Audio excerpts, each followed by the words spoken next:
Reggie Jackson struck out 2,600 times in his career, the most in the history of baseball. But you don't hear about the strikeouts. People remember the home runs. Fall forward.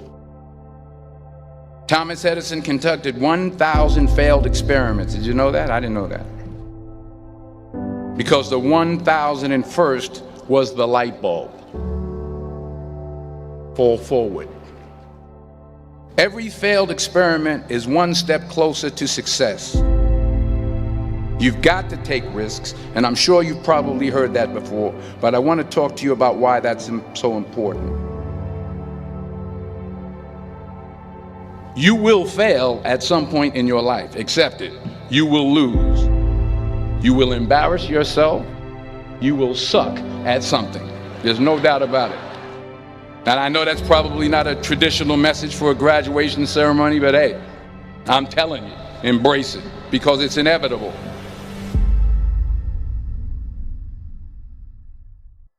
In the acting business, you fail all the time. Early on in my career, I auditioned for a part in a Broadway musical. Perfect role for me, I thought, except for the fact that I can't sing. I didn't get the job. But here's the thing. I didn't quit. I didn't fall back. I walked out of there to prepare for the next audition, and the next audition, and the next audition. I prayed. I prayed, and I prayed. But I continued to fail, and fail, and fail. But it didn't matter, because you know what? There's an old saying, you hang around the barbershop long enough, sooner or later you're going to get a haircut. So you will catch a break, and I did catch a break. Last year, I did a play called Fences on Broadway. But here's the kicker. It was at the Court Theater. It was at the same theater that I failed that first audition 30 years prior. The point is, every graduate here today has the training and the talent to succeed. But do you have the guts to fail? If you don't fail, you're not even trying. I'll say it again. If you don't fail, you're not even trying. To get something you never had, you have to do something you never did. So imagine you're on your deathbed, and standing around your deathbed are the ghosts representing your unfulfilled potential. The ghost of the ideas you never acted on. The ghost of the talents you didn't use. And they're standing around your bed, angry, disappointed, and upset. They say, we came to you because you could have brought us to life, they say. And now we have to go to the grave together. So I ask you today, how many ghosts are going to be around your bed when your time comes?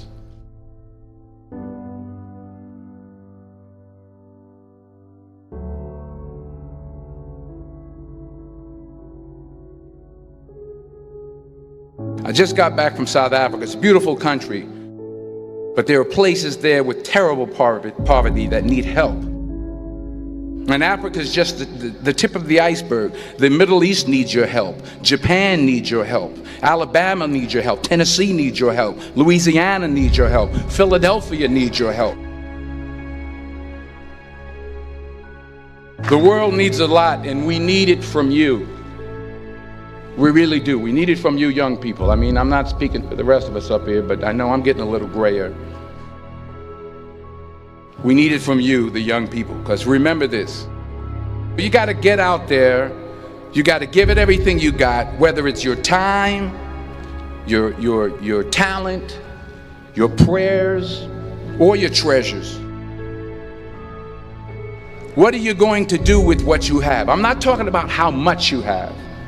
Some of you are business majors. Some of you are theologians, nurses, sociologists. Some of you have money. Some of you have patience. Some of you have kindness. Some of you have love. Some of you have the gift of long suffering. Whatever it is, whatever your gift is, what are you going to do with what you have? All right, now here's my last point about failure. Sometimes it's the best way to figure out where you're going. Your life will never be a straight path. I began at Fordham University as a pre-med student. I took a course called cardiac morphogenesis. I couldn't read it, I couldn't say it, I sure couldn't pass it. So then I decided to go into pre-law, then journalism. And with no academic focus, my grades took off in their own direction. I was a 1.8 GPA. And the university very politely suggested that it might be better to take some time off. I was 20 years old. I was at my lowest point. And then one day, and I remember the exact day, March 27th, 1975, I was helping my mother in her beauty shop. My mother owned a beauty shop up in Mount Vernon. And there was this older woman who was considered one of the elders in the town. And I didn't know her personally, but I was looking in the mirror, and every time I looked at the mirror, I could see her behind me, and she was staring at me. She just kept looking at me. Every time I looked at her, she kept giving me these strange looks. So she finally took the dryer off her head and she said something I'll never forget. She said, "Young boy, I have a prophecy, a spiritual prophecy." She said, "You are going to travel the world and speak to millions of people." And in the years that followed, just as that woman prophesied, I have traveled the world and I have spoken to millions of people through my movies. Millions who up till this day couldn't see me, who up till this day I couldn't see while I was talking to them, and they couldn't see me, they could only see the movie. They couldn't see the real me. But I see you today, and I'm encouraged by what I see. And I'm strengthened by what I see. Because taking risk is not just about going for a job. It's also about knowing what you know and what you don't know. It's about being open to people and to ideas. The chances you take, the people you meet, the people you love, the faith that you have, that's what's going to define you. Never be discouraged. Never hold back. Give everything you got. And when you fall throughout life, remember this: fall forward.